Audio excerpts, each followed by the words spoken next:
시간에는 샤론 중탄단에서 특별 찬송으로 하나님 앞에 은혜 올리시겠습니다.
어려운 찬양해 주신 우리 샤론 중탄 감사를 드립니다.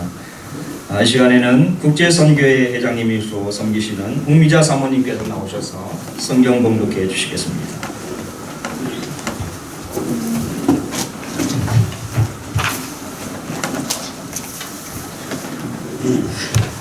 오늘 말씀은 여호수아 14장 6절에서 15절 말씀을 봉독해 드리겠습니다.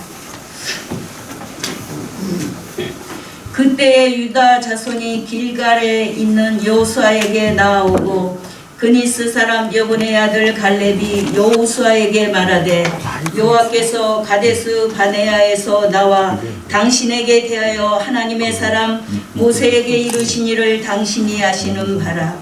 내 나이 40세에 여호와의 종 모세가 가데스 바네아에서 나를 보내어 이 땅을 정탐하게 하였으므로 내가 성실한 마음으로 그에게 보고하였고 나와 함께 올라갔던 내 형제들은 백성의 간담을 높게 하였으나 나는 내 하나님 여호와께 충성하였으므로 그날에 모세가 맹세하여 이르되 내가 내 하나님 여호와께 충성하였은즉 내 발로 밟는 땅은 영원히 너와 내 자손이 기업이 되리라 하였나이다.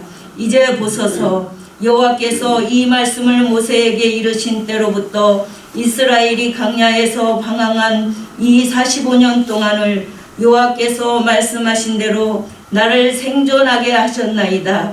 오늘 내가 85세로 돼 모세가 나를 보내던 날과 같이 오늘도 내가 여전히 강건하니 내 힘이 그때나 지금이나 같아서 싸움에나 출입에 감당할 수 있으니 그날에 여호와께서 말씀하신 이 산지를 지금 내게 주소서. 당신도 그날에 들으셨거니와 그곳에는 아낙 사람이 있고 그 성읍들은 크고 견고할지라도 여호와께서 나와 함께 하시면 내가 여호와께서 말씀하신 대로 그들을 쫓아내리이다 하니 여호수아가 여분의 아들 갈렙을 위하여 축복하고 헤브론을 그에게 주어 기업을 삼게 하매 헤브론이 그니스 사람 여분의 아들 갈렙이 기업이 되어 오늘까지 이르렀으니 이는 그가 이스라엘의 하나님 여호와를 온전히 쫓아왔습니다. 헤브론의 옛 이름은 기랏 아르바라. 아르바는 아낙 사람 가운데에서 가장 큰 사람이었더라. 그리고 그 땅에 전쟁이 그쳤더라. 아멘. 총회 감독님이신 신민규 목사님께서 나오셔서 갈렙의 헌신이라는 제목으로 은혜로 말씀을 증거해 주시겠습니다.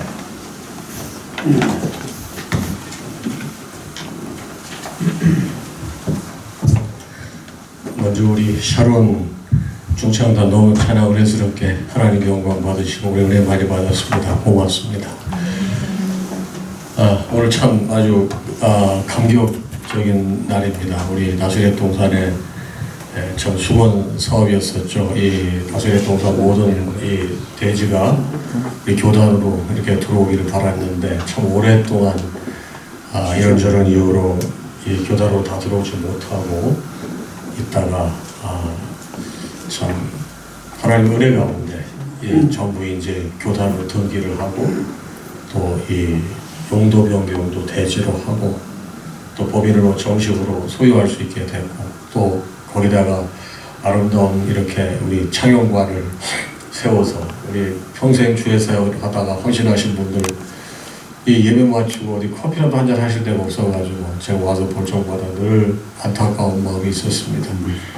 여기 컨테이너에서 근데 추운데 지나고 와봤더니 그냥 죽을 것 같다고 공사 현장도 아니고 그런 모습을 뵀을 적에 제가 목양실에 있으면서도 그냥 늘 그런 마음이 죄송했어요. 우리 은퇴하신 목사님 현역에 계셨을 적에는 다 그러지 않으셨는데 이 컨테이너에서 이 추운데 불도 잘 안 들어오고 커피 드신다고 이러고 너무 마음이 안 좋았는데 이렇게 이제 큰 공간은 아니지만 이렇게 모이셔서 차라도 드시고 담소하실 수 있는 저런 공간을 만들게 돼서 얼마나 감사한지 알 수 없습니다. 특별히 이 시간 제가 감사를 표하고 싶고 이창현 우리 집사님, 이창식 집사님 참 크게 헌신해 주셔서 이 아름다운 창용관이 생길 수 있도록 기여해 주시는 진심으로 감사드립니다. 참 고맙습니다. 네. 자, 이 신라가 삼국 통일할 때 가장 중요했던 전투가 잘 아시다시피 황산벌 전투가 되겠습니다. 당시 신라는 백제를 속히 격퇴하고 당의 소종방과 금강에서 만나 이 고구려를 치기로 합의를 했습니다. 그래서 황산벌에 신라 군사 5만, 다음에 백제 군사는 5,000명이 만나게 되었습니다. 자, 신라 군사가 5만 명이니까 10배 이상 많지 않습니까? 그래서 계백장군은 특단의 자세를 가지고 가지 않으면 안 되겠다는 생각을 하고 살아서 적의 노비가 되느니 차라리 죽는 게 낫다 생각하고 자기 부인과 아이를 전부 전쟁터 나가기 전에 죽입니다. 죽이고 비장한 각오로 전투에 임하게 됩니다. 5만 명 되는 신라 군사가 4번이나 백제를 공격해 왔지만 계속 패하는 거예요. 그거는 백제의 계백 장군의 리더십이었습니다. 신라군은 10배나 많은 군사를 가지고 5,000명을 이기지 못하자 점점 사기가 저하되기 시작했습니다. 그런데 분위기를 반전시키는 사건이 있었습니다. 바로 16살의 소년, 바로 관창이라고 하는 화랑이었습니다. 관창은 계속 신라의 이 사이가 떨어지자 혈혈을 단신으로 적진에 뛰어들었습니다. 관창이 혼자 들어가는데 어떻게 안 잡히겠어요? 잡혀서 계백장군 앞에 오게 됐습니다. 계백장군이 바라보니 어린아이예요.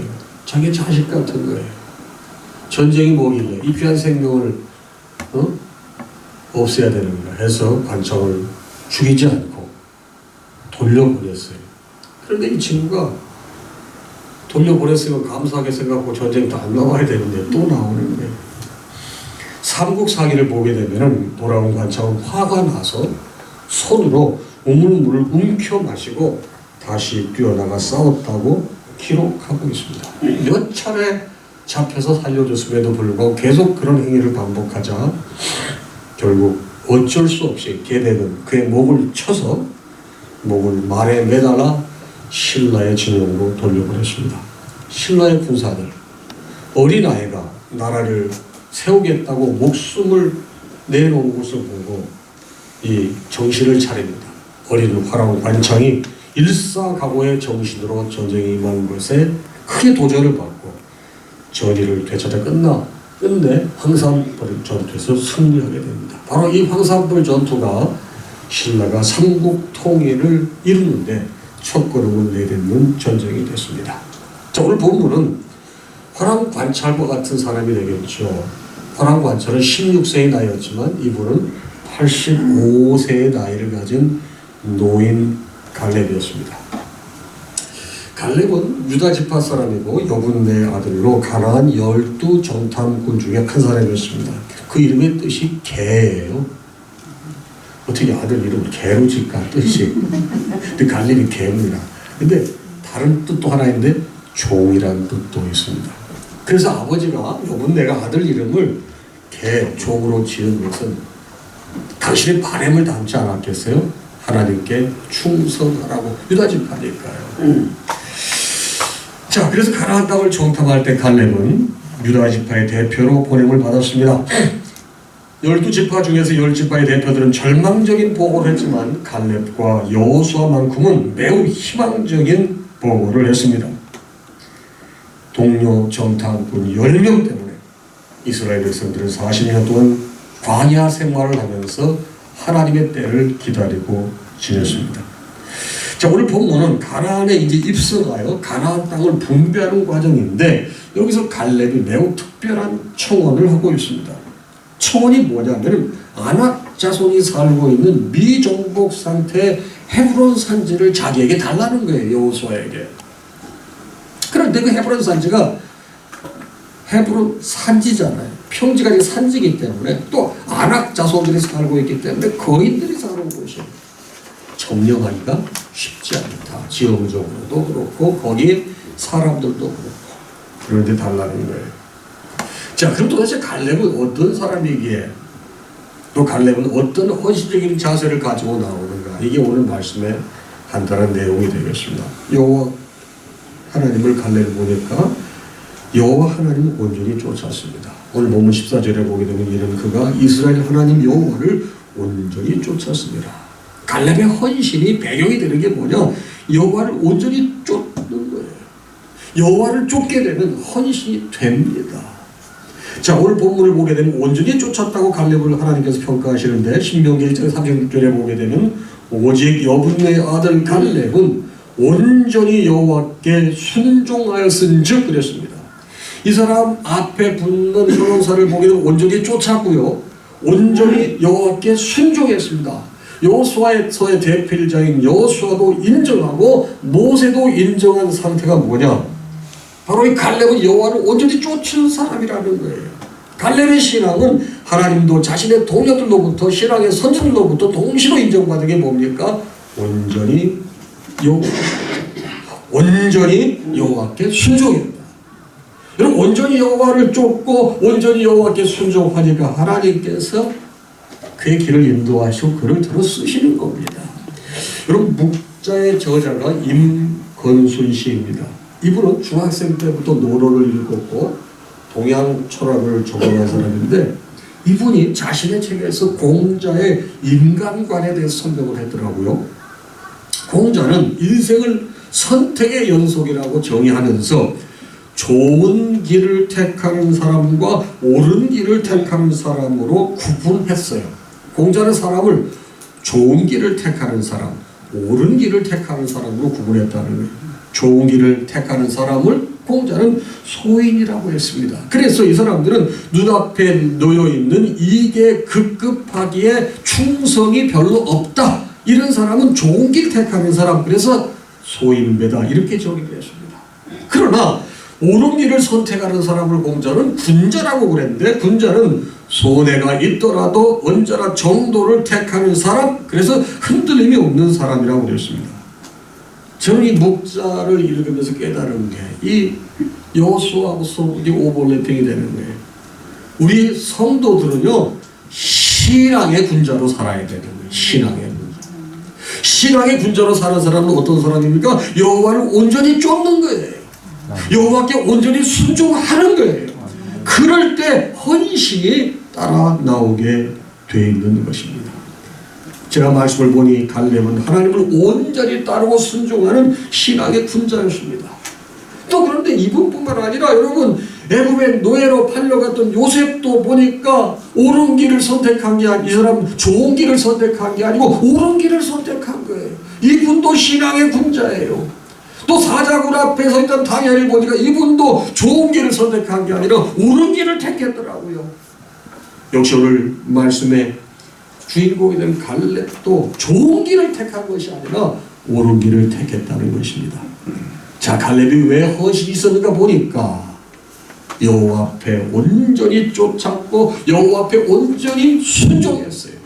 그러게 거기에서 바로 놀라운 헌신이 나온 것입니다. 제가 또 갈렙을 보니까요, 온전히 헌신했지만 끝까지 충성을 했더라고요.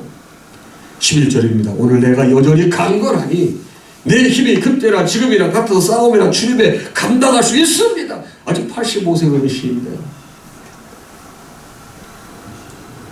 당시 85세는 여호수아와 함께 이스라엘 백성 중에서 나이가 가장 많은 사람이에요. 출애굽했던 1세들은 다 죽었잖아요. 그 나중에 태어난 사람들이죠. 여호수아 갈렙 빼고 다 죽었잖아요.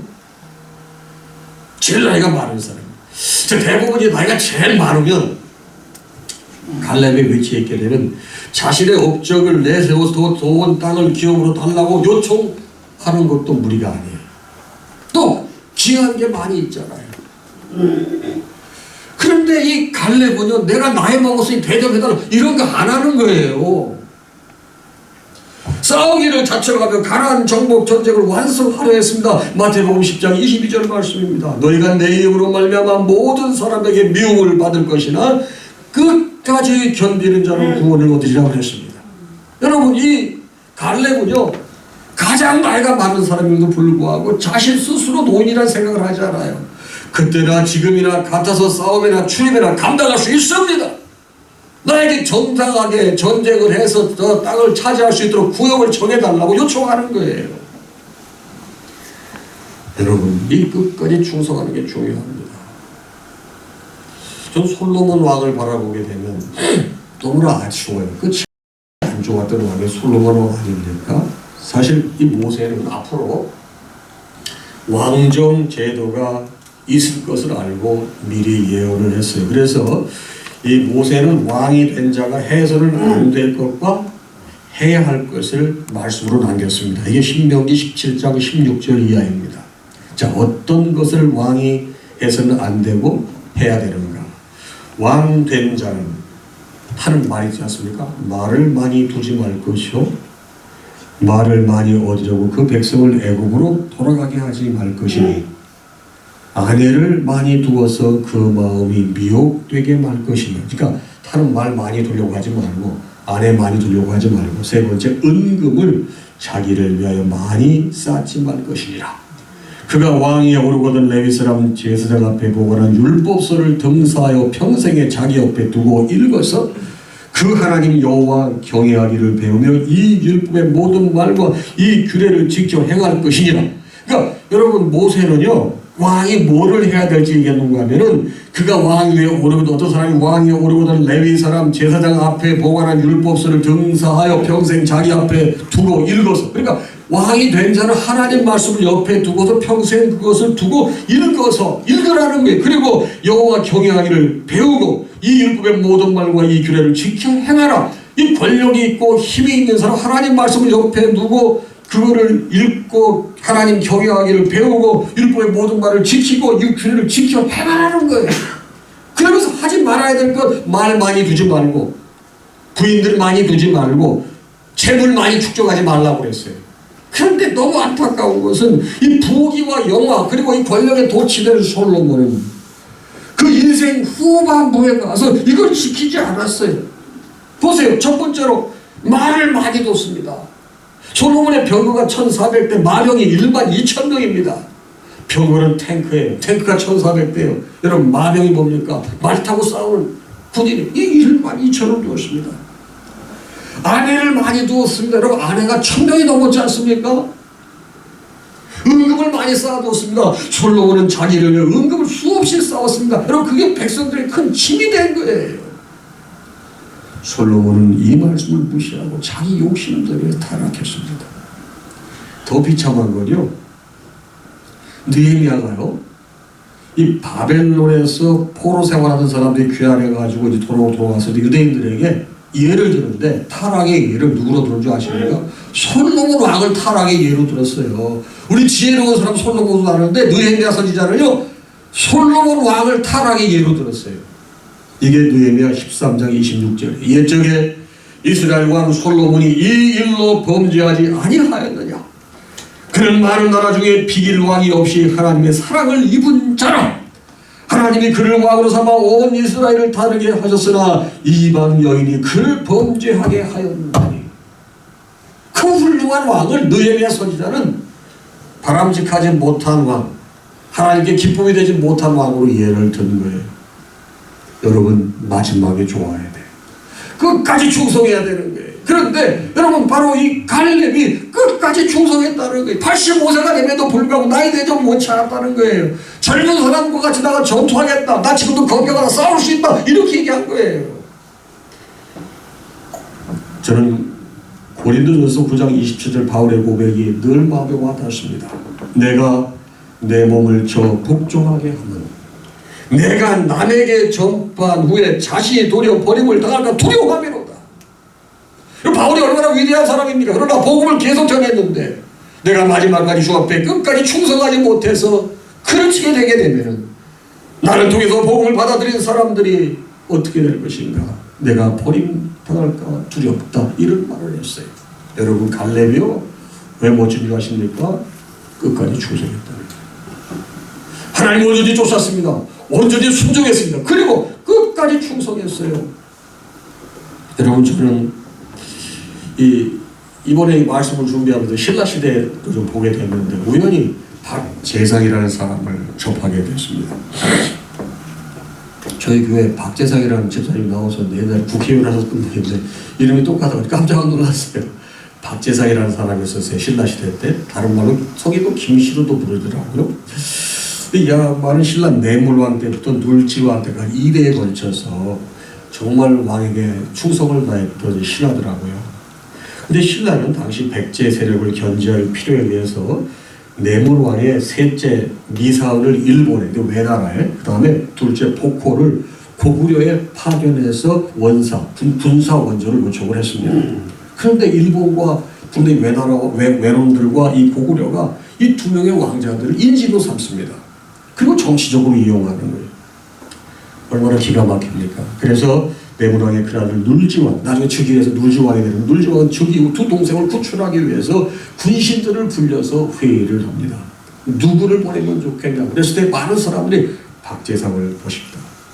근데 당시 박재상은 경상남도 양산, 지금 양산 땅이 되겠습니다. 거기 지방의 토 세력이었는데 직책이 삼량주간이라는 직책을 가지고 있었어요.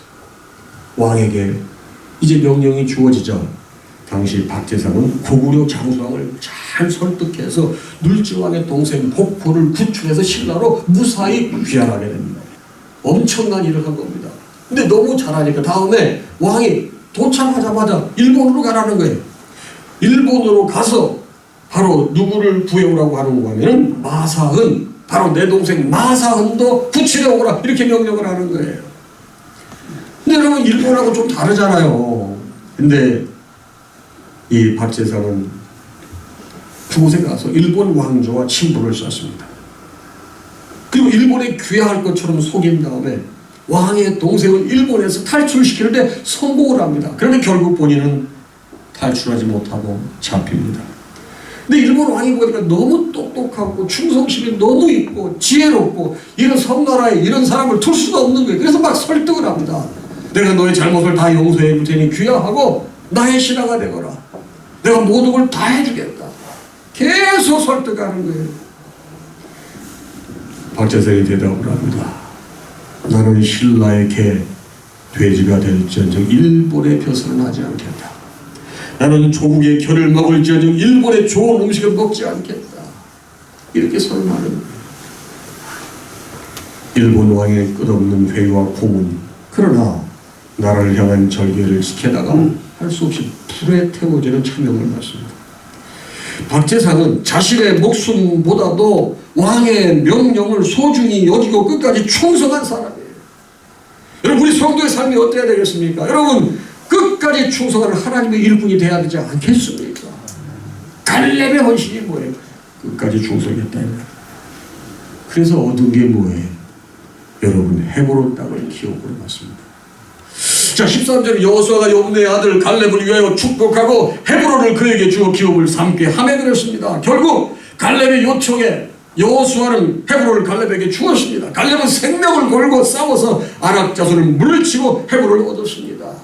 자, 그러면 도대체 헤브론이 무슨 땅이길래? 구해보니 헤브론 땅은 아브라함이 거하던 마물의 산술이 숲풀이 있었던 성읍입니다. 아브라함이 후손에 대한 여러분 하나님의 약속을 받고 제단을 쌓은 것이 바로 헤브론이었습니다. 왕정시대에는 다윗이 유다 및 이스라엘 왕으로 기름 부음을 받은 곳이 헤브론이었습니다. 기가 막힌 땅이었습니다. 그곳을 기업으로 받은 거예요. 여러분, 제가 마지막 예를 하나 드리고 말씀을 마치겠습니다. 알래스카 얘기를 좀 드리고 싶습니다. 여러분, 알래스카는 겨울 밤이면 하늘에서 환상적인 오로라 쇼가 열리는 곳이 알래스카입니다. 한여름에도 섭씨 15도 시원한 기후로 낙원과 같은 곳이 알래스카입니다. 알래스카는 미국 본토의 약 5분의 1 크기고 우리 한반도의 7배 정도 큰 땅입니다.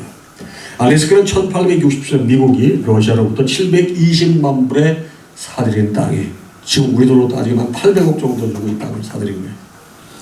당시 러시아의 황제였던 알렉산드르 2세는 이 일을 두고 이렇게 평가했습니다. 당시 황실 지정도 엉망이고 모피 만들어 썼던 물개도 다 멸종되어 버린 아무짝에도 쓸모없는 땅을 그 값에 팔았으면 참 잘한 일이더라고 신하를 칭찬했습니다. 미국 의회는 당시 알래스카 땅을 구입한 국무장관 슈월드를 이렇게 질책했습니다. 그렇게도 얼음이 필요하면 미시시피 강의 얼음을 깨다가 당신 집이나 채울 일이지 얼마나 얼음이 모자랐으면 아이스박스인 알래스카를 사들였냐고 국회에서 바로 슈워드를 질책했습니다. 슈워드는 거센 여론의 화살 때문에 결국 공화당 대통령 후보 지명 대회에서 후보 자리를 빼앗기는 불운을 맛보았습니다. 그런데 여러분, 알래스카가 아이스박스에 지금 골든박스입니다. 지금은 그건 여러분 황금박스예요. 소탈은 400년 동안 미국인들이 소나무를 만큼 묻혀있으며 대유전의 발굴로 그림이 쏟아져 나오고 있습니다. 엄청난 양의 순금과 천연가스가 매장되어 있는 천연 자원의 보고로 밝혀졌습니다. 알래스카는 미국의 북방 방위 거점으로 군사상 중요한 위치를 차지하고 있습니다. 최대 도시 앵커리지는 북극 항구의 중계지 역할을 합니다. 풍요로운 어장과 우거진 산림까지 엄청난 골든 박스입니다.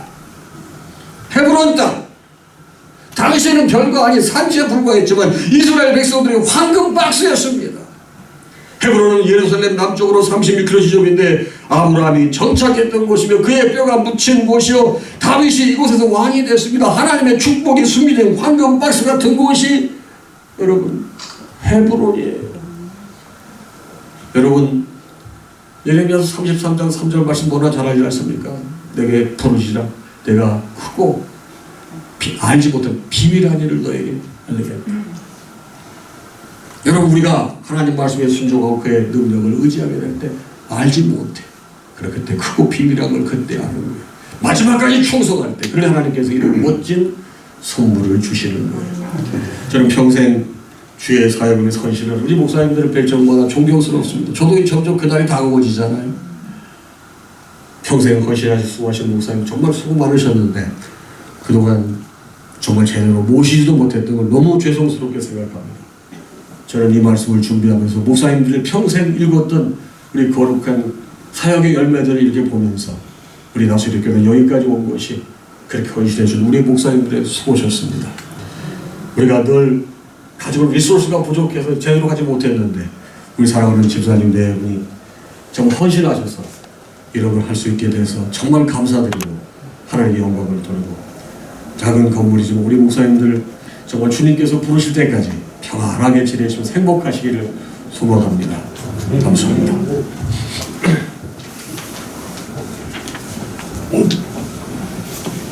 이 시간에는 법인 사무국장님 섬기시는 박찬욱 목사님 나오셔서 건축 경과 보고해 주시겠습니다.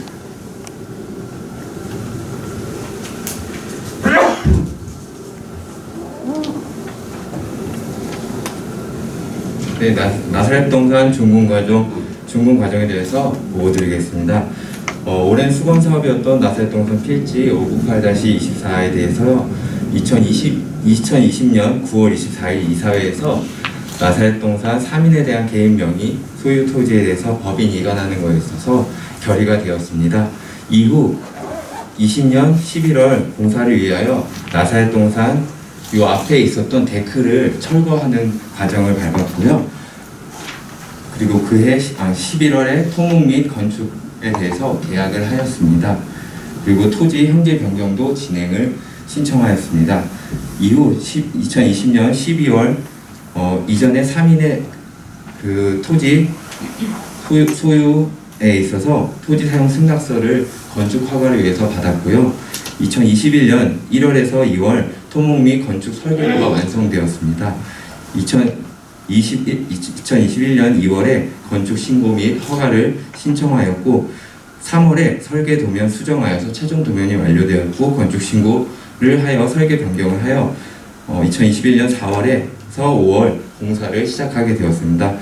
처음 공사할 때 이제 토지 평탄화 작업과 내부 정화조 공사를 하였고 2021년 6월에 옹벽 설치 및 보강토 작업을 진행하였습니다. 그리고 2021년 7월에서 9월 사이에 공사가 잠시 중단이 되었습니다. 날씨가 더운 관계도 있었고 당시에 자재료가 너무나도 많이 상승을 하였었습니다. 그래서 그것의 안정화를 위해서 잠시 공사를 중단하였고 그 기간 안에 저희가 이 더 좋은 건물을 위해서 건축 설계 변경을 하였고 그 사이에 3인에 대한 소유권에 있어서 유지재단으로 등기 이전을 완료하였습니다. 그 이후에 2021년 10월 공사가 재개되었고요.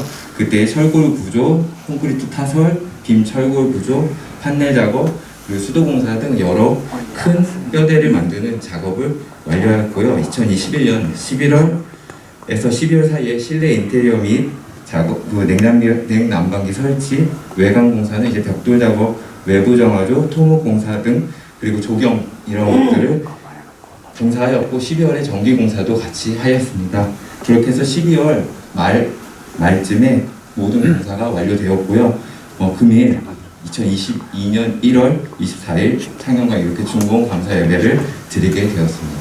네, 감사합니다. 네, 감사합니다. 이 시간에는 이창식 집사님, 조숙현 권사님에게 감사장 전달하시겠습니다.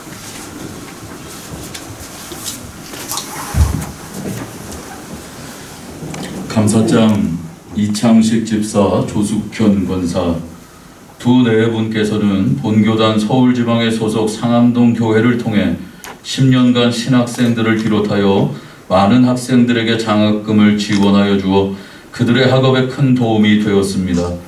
최근에는 2021학년도 나사렛대학교 신학대학원 신입생들 전원에게 전액 장학금을 지원하기도 했습니다. 게다가 교단의 수건 사업이었던 나사렛동산 친교관 건립에 적지 않은 지원을 해주어 평생 주님 사역 위에 헌신하다 은퇴하신 목회자 부부들을 위한 멋진 친교 공간을 마련하게 되었습니다. 본교단은 두 분의 귀한 헌신을 오랫동안 기억하고자 두 분의 이름을 따서 창현관으로 명명했으며 모든 나사렛 가족들이 진심으로 감사하는 마음을 담아 이 감사장을 드립니다.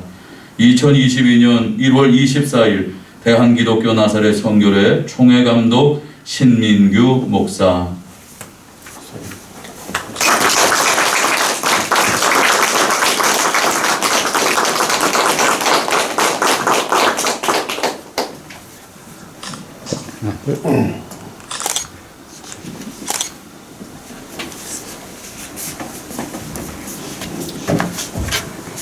네, 이 시간에는 경동지방회장님으로 섬기시는 이적질 목사님께서 나오셔서 축사해 주시겠습니다.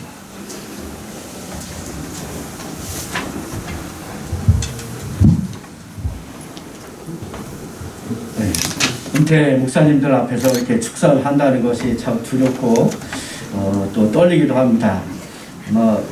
오히려 제가 축사를 받아야 할 그 자리에 있어야 함에도 불구하고 이렇게 세워진 것은 직책상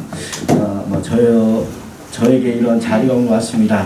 한편으로는 감사하기도 하고 한편으로는 벌써 이런 자리에 서게 됐나라고 하는 그런 생각에 마음이 좀 아프기도 했습니다.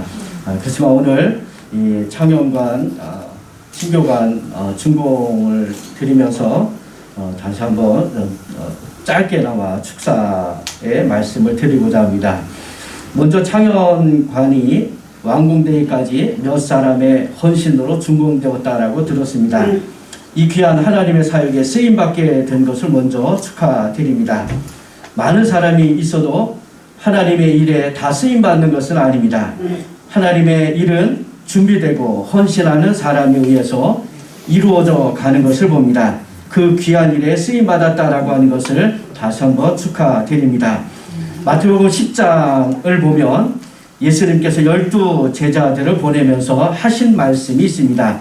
그 마지막에 이렇게 말씀하고 있습니다.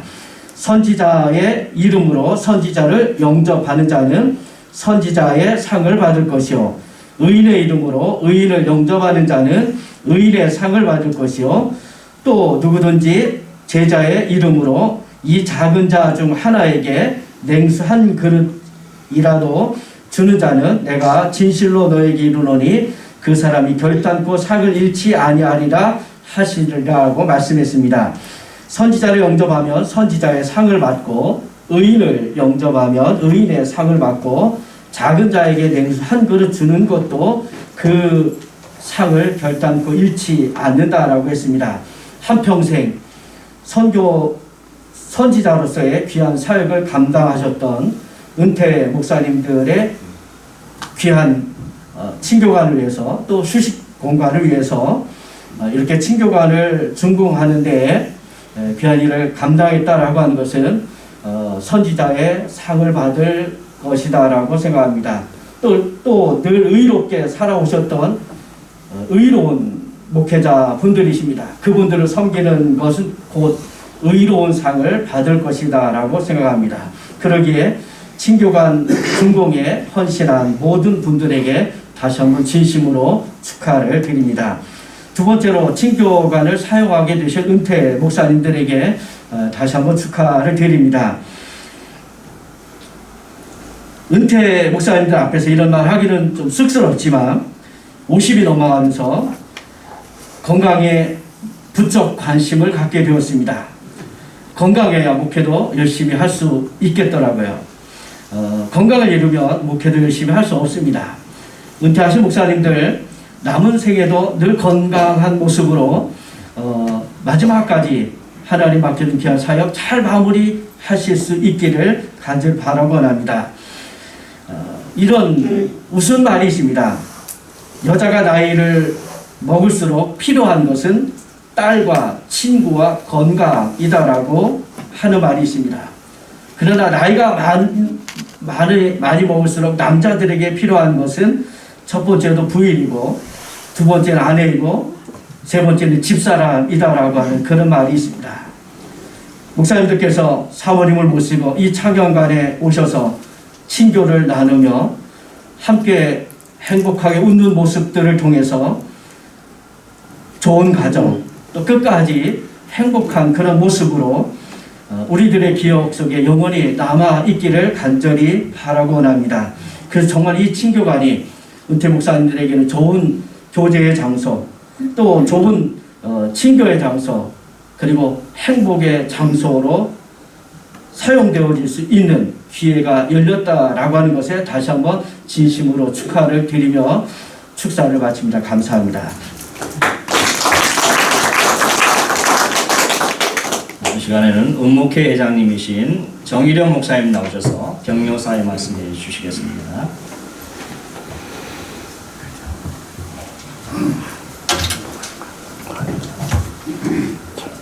이렇게 보니까 원종용 목사님 빼놓고 제가 제일 둘째로 나이가 많은 것 같으네요. 또 제가 85세인데 오늘 감독님이 특별히 갈렙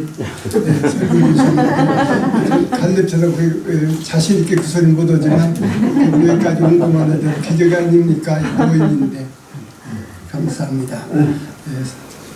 스가랴서 4장에 보면은 이것은 스룹바벨에게 하신 말씀입니다. 힘으로 되지 아니하고 능으로 되지 않지만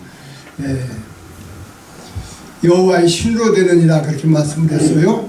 그래도 예배당을 3번 졌는데 시작할 적에 참 어림없는 짓을 한다고 사람들 교인들도 주위에서 아이고 이 목사님 왜 그걸 하냐고 3번째 할 적에 이제 60다 돼서니까 그 나이에 그거 왜 시작하느냐고 어떤 후배 목사님 와서 예배당 못 정도 두고 왜 과소비지 이거 때려부시고 여기다 다시 지려고 그러냐고 아이고 하지 말아야 되지 그러냐고 그랬습니다.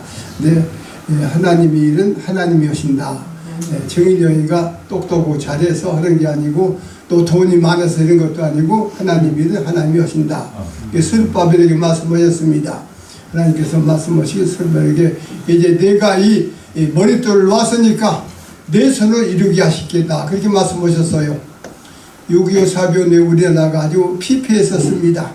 그때는 서울이 동대문서 남대문이 보였었어요. 다 부서졌는데 폐허 아닙니까? 그런 때에 거기다가 만일에 궁정을 짓는다고 봐요. 그거 되겠습니까? 어렵죠. 스룹바벨은 포로에서 70년 만에 귀환해서 사실 아무것도 없는 것입니다. 그런데 거기다 성전을 짓는다는 것은 사실 어려운 일이에요. 다들 자기 집 움팡이라도 짓고 하려고 하는데 성전을 짓는 것은 아주 어려웠었습니다. 그런데 하나님께서 스룹바벨에 힘을 주셨어요. 이건 내 힘이나 또는 사람의 능력으로 되는 것이 아니고 어떤 사람의 방법으로 되는 게 아니라 하나님의 신인 내가 하겠다 그 말씀인 것이에요. 하나님이 함께 하시면 모든 게 가능하다고 생각하는 것입니다. 저는 목회 30주년을 주변에 붙어서 인기가 없으니까 오라는 데가 없어요. 그래서 한 군데서 목회 시작해서 전사 때부터 시작해서 거기서 결혼하고 거기서 목사 안수 받고 그러고 거기서 은퇴하고 지금 은퇴한 지가 지금 18년 됐습니다. 근데 하나님께서 오늘 감독님이 말씀하신 것처럼 이제 갈렙이 아직 85세에도 그가 이제 큰 일을 했으니까 이제 그냥 뒷방 늙은이처럼 앉았을 것이만이 아니라 어쨌든 이제 하나님의 일에 위해서 조금만 미력이라도 힘써서 해야 되겠습니다. 성전 짓는 일이 사실 굉장히 어려운 일이에요. 이 예루살렘 성전 밑에 여기다 또 이제 친교관을 짓는데 얼마나 감사한 일입니까? 어제 노인 목사님들이 함께 모여서 여기선 아름답고 좋은 대화 또 믿음 신앙적인 거 또 긍정인 거 사람들에게 소망을 주는 그런 좋은 대화의 장이 될 것이고 또 동네 사람들도 여기에 이제 인기가 있어 와서 할 것 같아요. 우리 교회가 후임자가 와서 거기다가 그 커피와 또 이 마을 도서관을 만들었어요. 시에서 그 이제 좀 보조해주고 그러는데 그런데 어떤 그 목사님이 그 위에 동네 통장인데 통장 회의를 하는데 한 10명이 통장에 왔었는데 꼭 거기 빌려서 하더라고 보니까 그래서 그러다 보니까 동네 사람이 많이 사용해요 보니까 이렇게 사실 성전이 아니다 하더라도 하나님께서는 하나님의 어제 일꾼들을 통해서 이와 같이 세상 사람들과 대화할 수 있는 문도 열리는 것입니다. 이 친교관이 특별히 장현관이 하나님 은혜 가운데 여기서 잘 운영돼서 이 동네 사람들에게도 개방이 되고 많은 사람들에게 복음이 전파되는 그런 어제 또한 통로가 되면 더 감사하겠습니다.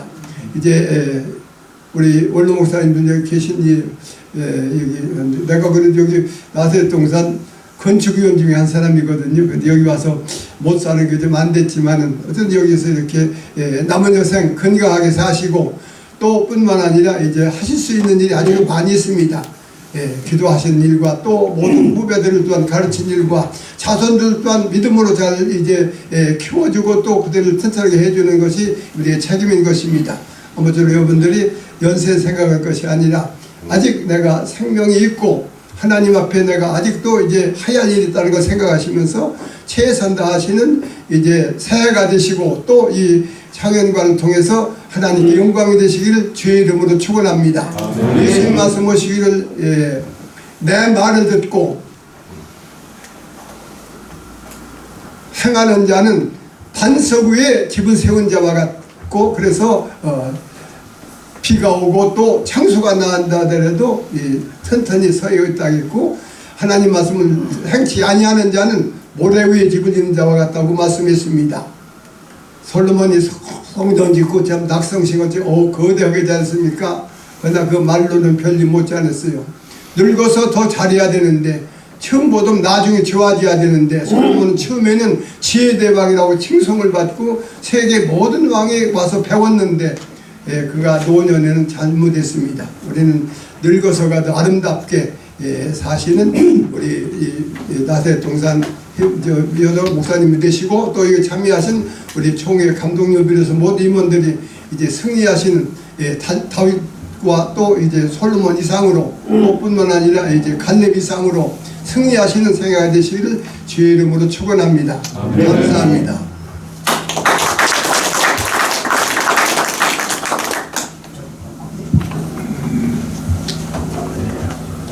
이 시간에는 덕혜 이효정 목사님께서 창영관을 바라보며 라는 주시를 낭독해 주시겠습니다.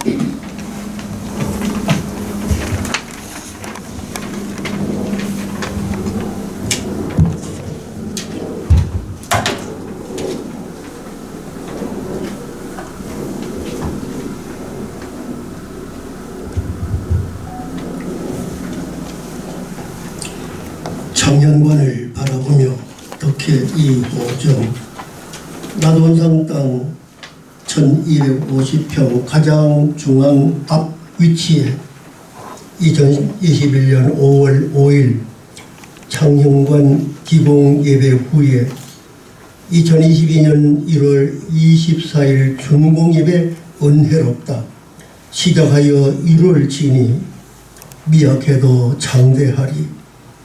이창식 집사님과 조숙현 권사님 부부가 평생 주님 사역 위해 헌신하다 은퇴하신 은퇴자를 위한 시임과 그 교제를 위하여서 큰 헌신의 그 열매로 창현관이 이루어졌네. 창현관의 건물 보며 큰 관심과 그 사랑에 우리 마음 저리도록 감격하며 눈물 나네. 필요한 것 허락하신 하나님께 감사하네. 이 품에 안기는 자 참 평안을 누리리라. 우리의 이 건물은 몸 작지만 큰 키여라. 작고도 낮아야만 참 높음을 깨달으리. 높은 데서 시원함과 따뜻함이 내려지네. 그 은혜는 높은 데서 사랑은 낮은 대로. 바닥의 그 전체는 대리석의 붉음 같아. 자세히 내려보면 내 얼굴이 나타나네. 붉은 피로 물들린 그 사랑을 생각하니 예수님이 흘리신 그 보배 피 보이누나. 제 아무리 큰 건물도 화장실은 거의 같아. 우리의 집 화장실은 작은 건물의 큰 공간. 먹었으니 내놓을 때 깊은 명상하게 돼. 이래저래 깨닫게 하니 하나님의 은혜로다.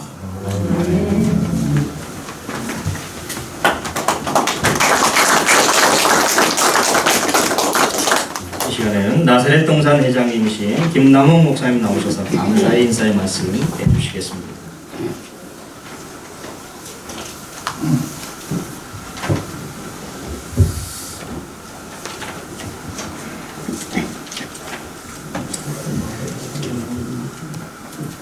고맙습니다.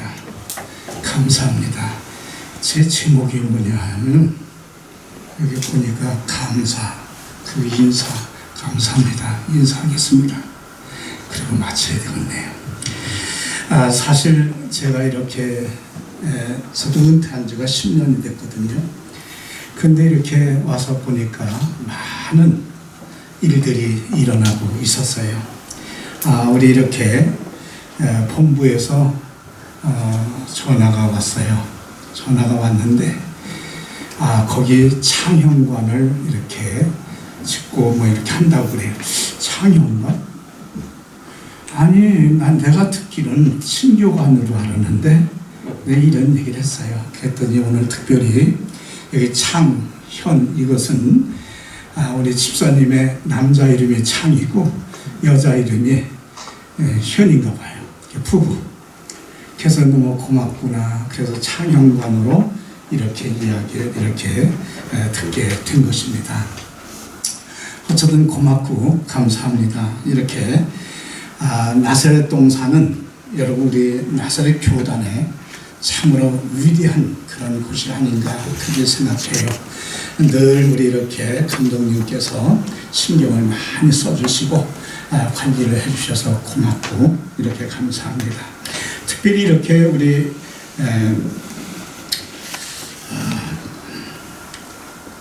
신교관을 이렇게 지면서 현직 목사님들이 많이 와서 수고를 하시더라고요. 근데 그때에도 보면은 마스크를 썼기 때문에 이 양반이 누군지 눈만 보여, 눈깔만 보이는 것 같아요. 눈만 보여. 그래서 누구냐고 인사라도 모르겠어요.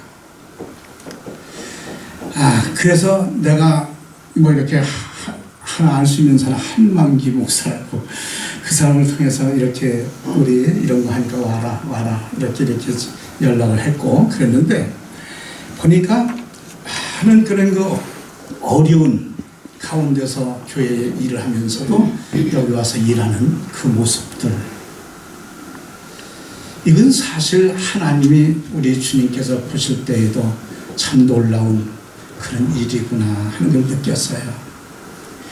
정말 이렇게 와서 일하면서도 즐겁게 하고 기쁘게 하고 또한 이렇게 어린 목사님들한테 인사도 하고 하는 그런 모습을 이렇게 보게 되는데 너무 고마움을 느끼지 아니할 수가 없습니다.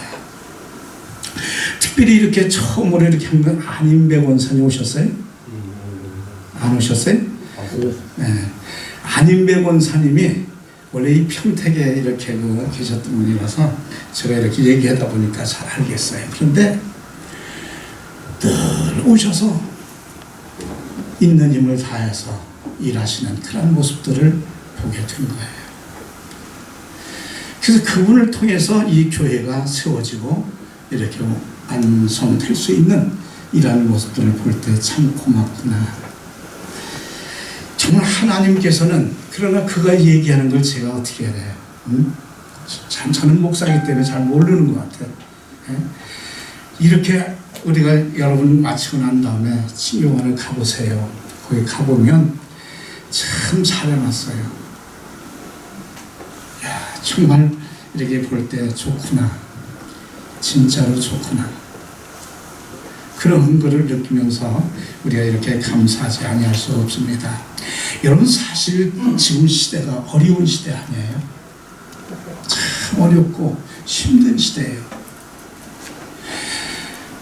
우리 이렇게 본부에서 일하시는 감독님과 모든 직원들, 여러분 개교에서도 힘드니까 많은 것을 이렇게 돕지 못하는 그런 상황에 있는 일하는 시각에 일할 수 있도록 한다는 것이 얼마나 고마운 건가.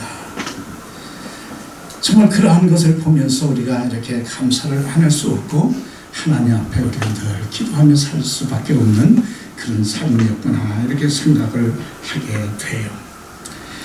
여러분 이와 같이 오늘 특별히 이렇게 하게 된 것은 우리 집사님, 권사님 이렇게 그래서 내가 이렇게 보면은 우리 여기에 보면 목사님 가운데 남창현 목사님이 계시거든요. 창현관이라고 해서 나는 남 목사님이 했나 보다.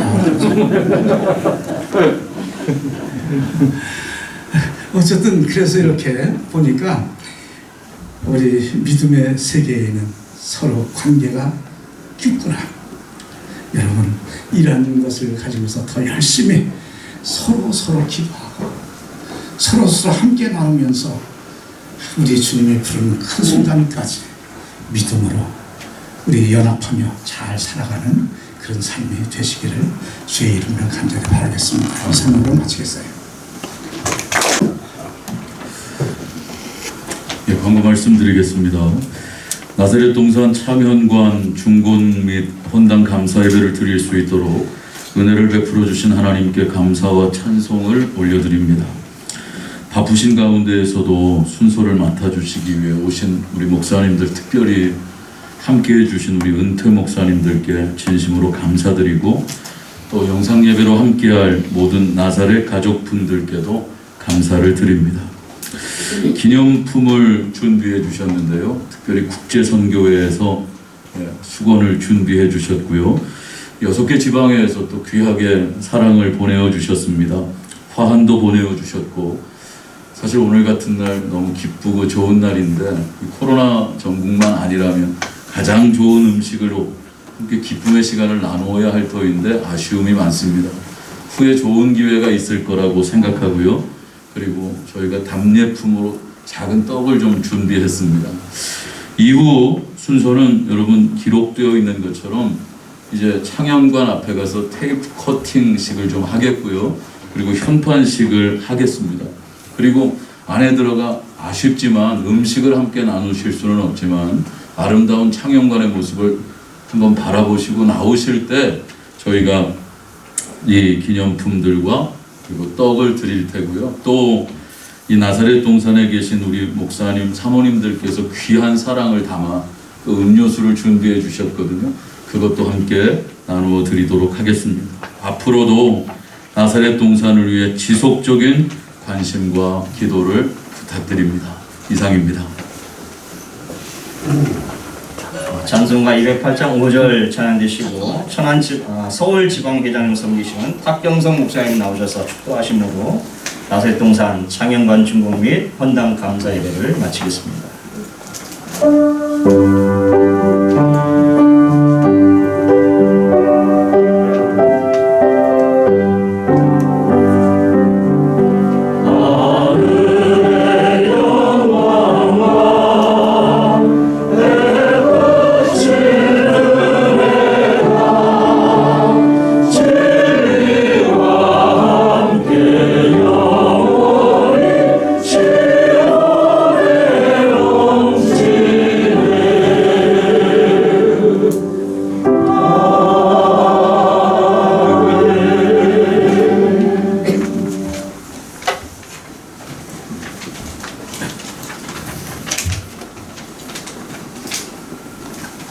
지금은 우리를 위하여 십자가에 돌아가시고 우리를 구원해 주신 우리 주 예수 그리스도의 은혜와 하늘 아버지의 적하신 사랑하심과 성령님의 감동 감화하심이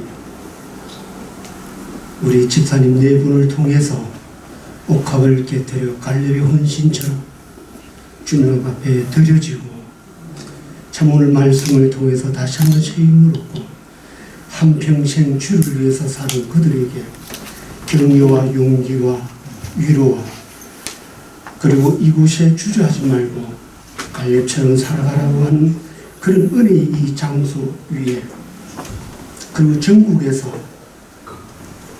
이 친교관을 바라보고 이 예배 가운데 함께한 전국 교육자들 우리 교회와 이 일을 위해서 수고했던 임원들과 선교회원들 우리 위해 지금부터 영원토록 함께하기를 나사렛 예수 이름으로 축원합니다. 아멘.